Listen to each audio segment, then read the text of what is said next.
شخص مشهور كتير ومعه مصاري كتير وعايش بفيلا. هذا الشخص اسمه محمد رمضان.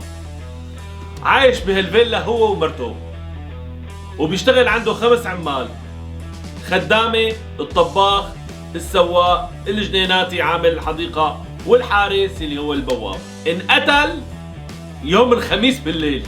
اجت الخدامة صباح يوم الجمعة تعطيه القهوة، فلقته مقتول ومفتوحة الخزنة ومسروقة. والخدامة زمعت هذاك الصوت وصارت تولول، واتصلوا بالشرطة، واجت الشرطة حاصرت الفيلا كلها وداهمت الفيلا وحاصرتها من كل الجوانب، وحققت مع العمال وبلشت فيهم واحد واحد. بس الشرطة ما عرفت الجواب. اتصلوا فيني: تعال يا محقق مأمون اكشف لنا مين هو القاتل. حققنا مع الكل وما عرفنا مين هو اللي قتل.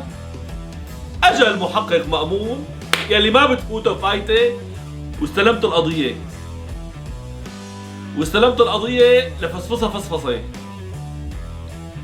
وتكتكة تكتكة. اهم شي بالقضايا الدسمة التكتكة. الواحد يتكتك القضية هيك تكتكة تكتكة. كل واحد بده يكشف شغلة لازم يتكتكها تكتكة. تكتكت القضية براسي وناديت لهم لل5 عمال، وحتى ناديت مرته كمان. قلت لهم تعالوا كلياتكم وقفوا بدي اسألكم. سألت البواب الحارس، قلت له شو كنت عم تساوي انت؟ قال انا كنت قاعد بغرفة الحراسة وما حدا فات ولا طلع على الفيلا ابدا، وفيكم تتأكدوا من الكاميرا اللي على الباب. سألت الثاني اللي هو السواق، قلت له انت وين كنت؟ قال انا وصلت صاحب الفيلا وكنت مرضان وتعبان وعم بسعل كتير وجايتني قريب قوي.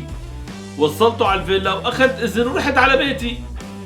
ووقت سألت عامل الحديقة الجنيناتي، قال لي انا اصلا ما بفوت على الفيلا، انا شغلي كله بالحديقة وكنت عم بسقي الحشيش. سألت الخدامة، قالت انا كنت عم بحكي مع خطيبي على التليفون. فيكم تسألوا خطيبي؟ ايه. سألنا الطباخ، قلنا له انت طباخ افندي؟ قال لي انا كنت عم جهز الفطور. الله يرحمه. ايه. مين هو لكان؟ سألنا مرته، قلنا لها شو كنتي عم تساوي؟ قال انا كنت عم بتفرج على فيلم مصري قديم وخفلت على الصوفة بالكنباية وراحت علي نومي وفقت على صوت الخدامة وقت صرخت. تكتكتها براسي ومخمختها مخمخة. انا عرفت فورا مين هو او مين هي يلي عمل عملته. عرفت مين هو اللي عمل هالعملة.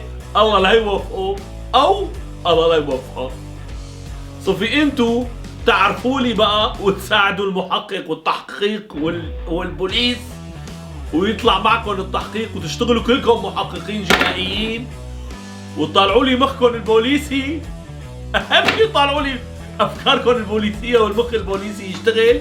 يلي عرف مين هو او مين هي يكتب لنا بالتعليقات فورا مشان تدخلوا معنا القرعه والسحب اللي بدنا نعمله بايام العيد وتفوزوا معنا ان شاء الله بالجائزه. يلي بيحزر 6 حزازير منكم رح يدخل معنا القرعه. كل واحد يحسب كم حزوره حزر وقديش بقيان له لسه ويتكتك ويمخمخ. هذا الحل واللغز ما بيجيبه الا المخ البوليسي. يعني اللي بيعرف دغري يعرف حاله انه عنده مخ بوليسي مو طبيعي. مو طبيعي. مخمخوا فكروا فيها كثير منيح واكتبوا لي الجواب. معكم 48 ساعة لتعرفوا مين هو او مين هي وتكتبوا لنا اياها بالتعليقات. الحزيرة صعبة وبدها مخ جنائي وبوليسي. طالعوا لنا مواهبكم فيها ونشوف شو بيطلع معكم. حظ حلو للجميع وبتمنى تنكشوا الالغاز والحزازير تبعاتي. هلا رح اكشف لكم الحزيرة الماضية تبع الليل والنهار.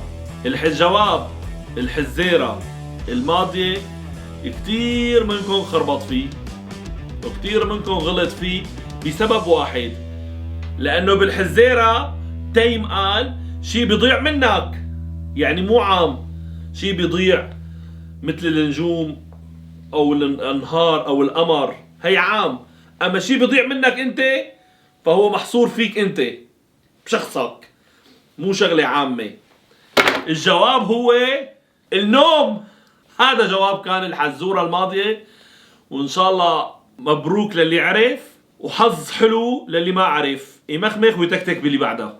بتمنى نشوفكم بخير، رمضان كريم علينا وعليكم، مخمخولنا فيها مزبوط، وإن شاء الله بنشوفكم بخير وسلامة، ويلا باي.